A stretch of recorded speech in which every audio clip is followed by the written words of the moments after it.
Le panafricanisme, relocalisation sémantique, article tiré du professeur Fari Tairuka Shabazz, le 10 septembre 2013.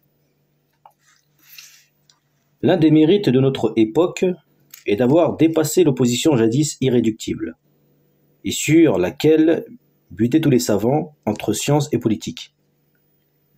La politique est devenue une science autant que la science est fondamentalement politique, au sens où l'une, comme l'autre, s'attache d'abord à mesurer et à calculer des hypothèses pour réduire les erreurs dans nos choix, rationaliser nos décisions et nos lois, et pour construire un avenir choisi et non subi.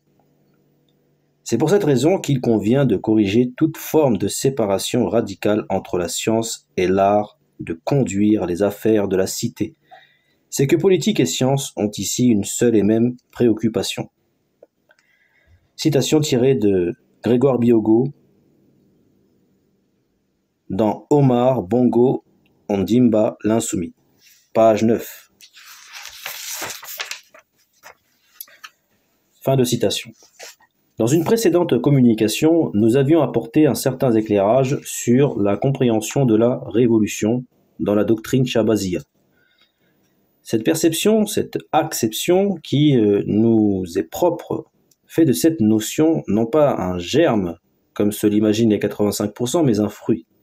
Non pas une cause, mais une conséquence. Ceci n'empêchant pas cela, il est entendu bien évidemment que le fruit possède en puissance le germe, de même que toute conséquence contient potentiellement en gessime une cause en devenir. Cette révolution sémantique atomologique que nous avons entamée dans cette catéchèse shabazienne se poursuit avec l'endoscopie d'une autre donnée d'ordre idéologique, cette fois-ci, dont la portée est loin d'être négligeable. En effet, à l'heure où l'on célèbre bon gré, malgré en Occident le crépuscule des idéologies, avec la mort du XXe siècle, qui a emporté dans son cortège funèbre le communisme et son avers le libéralisme, le nazisme et son pendant le fascisme, l'athéisme et son compagnon de déboire le nihilisme, l'existentialisme et son partenaire dégénérescent qu'est le féminisme, le monde noir ou la mélanodermie, entre parenthèses plus de 90% de la population mondiale, voit fleurir dans ses rangs force pensée, force idéologie, force tendance et concept à même de soutenir de façon pérenne son redressement, sa résurrection, dans le sens étymologique, entre parenthèses, du terme, son rétablissement, sa réémergence définitive. Ces courants et schémas de pensée qui s'originisent au sein même du peuple originel arrivent enfin à maturation pour un certain nombre d'entre eux avec la fin de la première décennie du XXIe siècle. Tel est le cas, par exemple, du panafricanisme qui fête en cette année 2013 sa 113e année d'existence. Sur l'étude historique du panafricanisme primitif, consultez avec profit l'ouvrage d'Oruna de Lara dans La naissance du panafricanisme, les racines caraïbes, américaines et africaines du mouvement au XXIe siècle. Et quand nous disons existence, nous faisons allusion non pas à son origine qui remonte bien avant le XIXe siècle avec des personnages divers comme le richissime émigrationniste Paul Kofi, 1759-1817, l'évêque méthodiste Daniel Cocker, 1780-1846, ou encore le plus célèbre des épistoliers méconnus, à savoir le militant pour le rapatriement Abraham Camp. Sur les différents courants immigrationnistes et intégrationnistes, consultés des documents, nous avons mis le vocal sur James Forten car nous estimons qu'il est un personnage important qui devrait gagner à être plus connu. Wilson Jeremiah Moses dans Classical Black Nationalism from the American Revolution to Marcus Garvey, etc., etc. pour les références.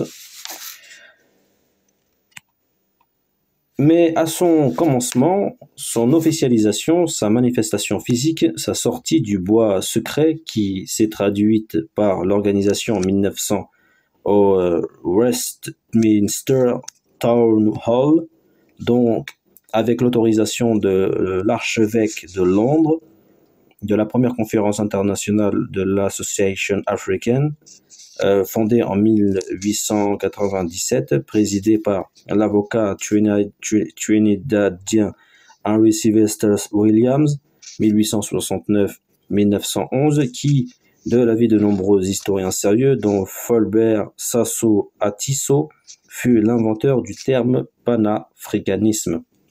Je cite, Henry Sylvester Williams fut l'inventeur du terme panafricanisme qui finit par supplanter celui du panégrisme cher à Webb Dubois.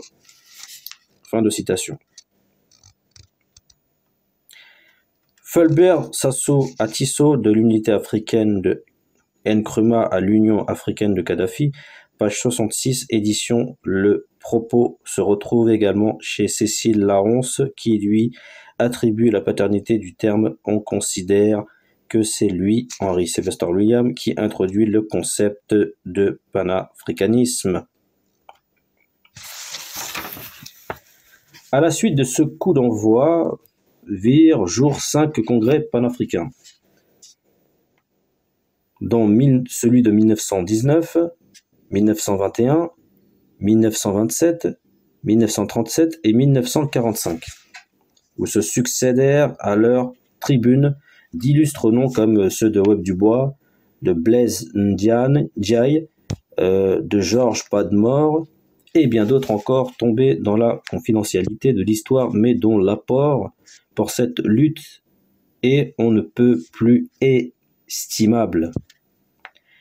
Nous pensons, pour ne citer que quelques exemples, à un des plus prestigieux partisans du dernier congrès panafricain 1945, à Manchester, Grande-Bretagne, en la personne de Sa Majesté royale Lagofé Ataboua, souverain du royaume de Lado.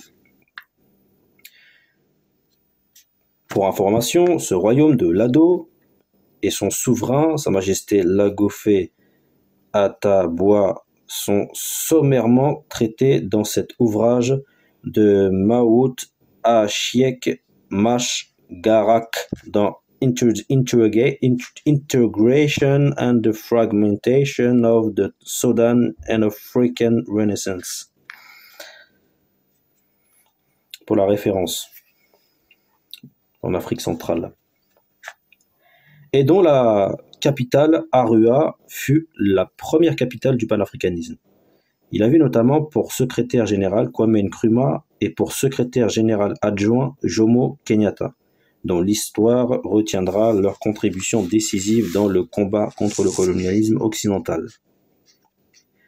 Nous pensons aussi aux panafricains d'origine indienne, Saklatvala Chapurji, 1874-1936, dont l'engagement politique pour la justice sociale a été fort remarquable et fort remarqué à la Chambre des communes britannique, dont il fut un des parlementaires.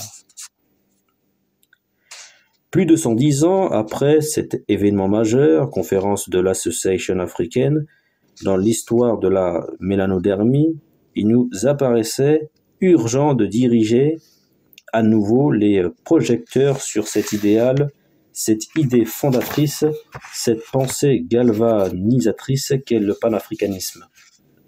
Il se trouve que l'outil étymologique segmente ce terme panafricanisme en 3 parties distinctes composées d'un préfixe pan, d'un radical Afrique et d'un suffixe isme. Le suffixe isme est utilisé pour la formation d'une notion idéologique, d'un courant de pensée, d'une dynamique éthologique. Le préfixe pan, PAN sert à désigner l'idée de globalité de tout, de l'ensemble. Pour ce qui est du radical Afrique, nous ne développerons pas dans cet article une étude atomologique à son sujet. Ainsi donc, le panafricanisme serait une idéologie politique à l'instar du consciencisme, du mouboutisme, du oupoufuetisme, de Oupoufué-Boigny, du prophétisme, des églises, du réveil et autres innovations politiques développées ici et là en Afrique par ses leaders tout au long du XXe siècle. Qui dit idéologie dit forcément cohérence intellectuelle, solidarité organique des concepts, la constituant et continuité de la pensée l'ayant accouché. Or, la singularité de cette idéologie, qu'est le panafricanisme, réside dans sa discontinuité, dans sa non-solidarité organique et son incohérence à bien des égards. Il est tacitement convenu que l'Organisation de l'Unité africaine, l'OAU, qui célèbre en cette année de 2013 le 5e anniversaire de sa fondation en 1963 à Addis Abeba, aurait été un instrument du panafricanisme. Il est aussi consensuellement soutenu que l'Union africaine, l'UA, qui a pris naissance en 2002 à Sirte, en Libye, sous l'impulsion du fut roi des rois de la tradition africaine, le guide Muammar al-Kadhafi, serait aussi un outil du panafricanisme. Comment deux réalités si différentes peuvent être géographisées sous le même vocable? À l'intérieur même de ces deux organisations, OUA et UA, les leaders panafricains y partagent des opinions politiques, économiques, stratégiques et culturelles diamétralement opposées.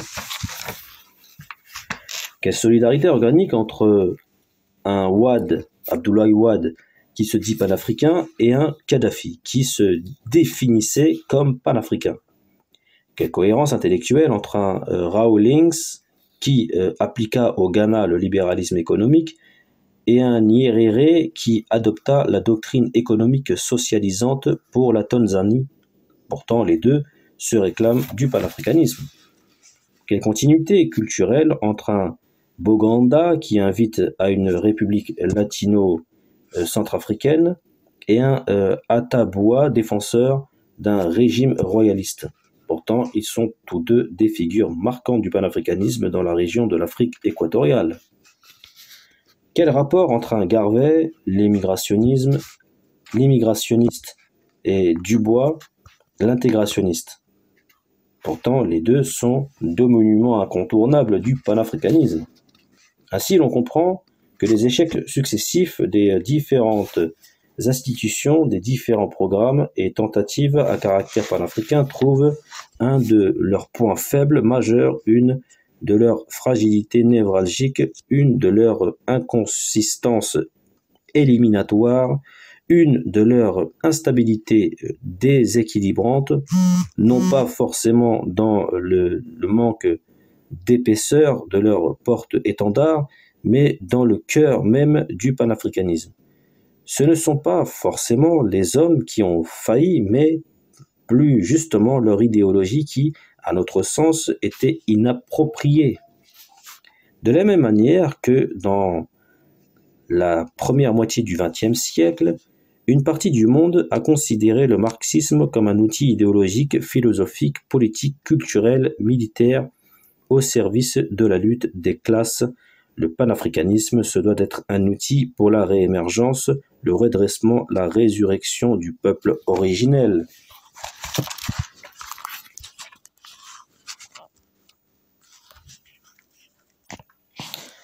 Sous quelle forme devrait alors se matérialiser en 2000 cet outil pour se montrer le plus efficient dans l'atteinte des objectifs préfixés?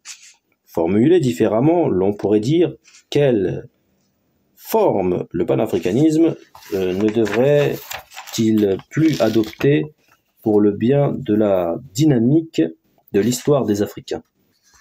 Pour répondre à cela, nous disons que la faille du panafricanisme, c'est de s'être présenté au monde sous le manteau d'une doctrine, d'un courant de pensée, d'une option politique et non sous celui d'un corps de science constitué. Pour atteindre ces objectifs, tout en conciliant les inévitables divergences doctrinales internes, le panafricanisme se doit de se constituer dès aujourd'hui en science au même titre que la stratégie, la géopolitique ou encore la polémologie. Nous disons qu'à partir de 2013, le panafricanisme ne devrait présenter qu'un seul visage, à savoir celui d'une discipline scientifiquement établie dont l'objet serait l'Afrique et les sujets d'étude seraient aussi variés que la géographie, l'économie, la sociologie, la théologie et bien d'autres encore. Ainsi, cette nouvelle science serait traversée par des doctrines, des courants de pensée comme c'est le cas dans d'autres sciences. Si l'on prend le cas de la géopolitique américaine, l'on trouvera dans son corpus la doctrine Monroe chez les Chinois, la doctrine du collier de perles, ou chez les Zoulous, de l'empereur Shaka Zulu, la doctrine Mfekan. Le panafricain d'aujourd'hui, désormais, se présente aux yeux du monde comme un scientifique fin connaisseur et grand utilisateur des moyens techniques que proposent les mathématiques, entre parenthèses statistiques, analyse, algèbre, booléenne, etc., les sciences physiques, la télédétection, l'histoire, la communication, etc. Pour l'élaboration, son option de son courant de pensée. Avec cette nouvelle conception du panafricanisme, nous en élevons le degré d'exigence, car en faisant une science, cela obligera tout à chacun à s'armer intellectuellement, à se muscler technologiquement et à briller pragmatiquement. L'on ne peut plus à ce jour se proclamer panafricain seulement parce que l'on porte un t-shirt à l'effigie d'une grande figure de l'histoire africaine, mais parce que l'on a d'abord étudié profondément cette science, que l'on a adopté un de ces courants, que l'on nourrit et enrichit par nos contributions, par nos apports intellectuels et autres, et surtout parce que l'on participe effectivement à la concrétisation, à la matérialisation du courant de pensée panafricain qui est le nôtre. Ainsi, pour prendre notre cas, notre doctrine panafricaine est désignée sous le vocable de géopanafricanisme d'expansion ou doctrine Shabazz. Cette option panafricaine se caractérise par une pensée économique képériste, une vision politique intégralement monarchique, une géographie expansionniste, une philosophie stonienne et empiriste. Comme nous le voyons, il ne suffira plus de se proclamer panafricain pour l'être, mais se former scientifiquement pour le devenir.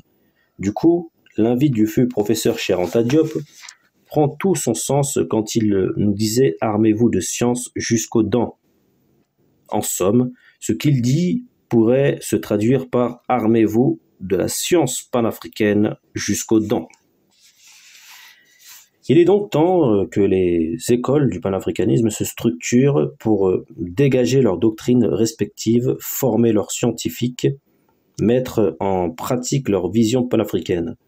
L'heure est venue pour les scientifiques du panafricanisme de faire preuve d'opérabilité, de fonctionnalité, car c'est à l'aune de leur impact positif sur l'Afrique que seront désormais mesurées les différentes doctrines panafricaines et non au nombre d'années passées en prison, ni au taux de popularité post-mortem, ni à la place dans le classement des institutions financières internationales, Banque mondiale, Fonds monétaire international, etc. et autres critériums incongrus tant vantés par la communauté dite panafricaine. Le panafricanisme est une science et le panafricanisme et les panafricains des scientifiques.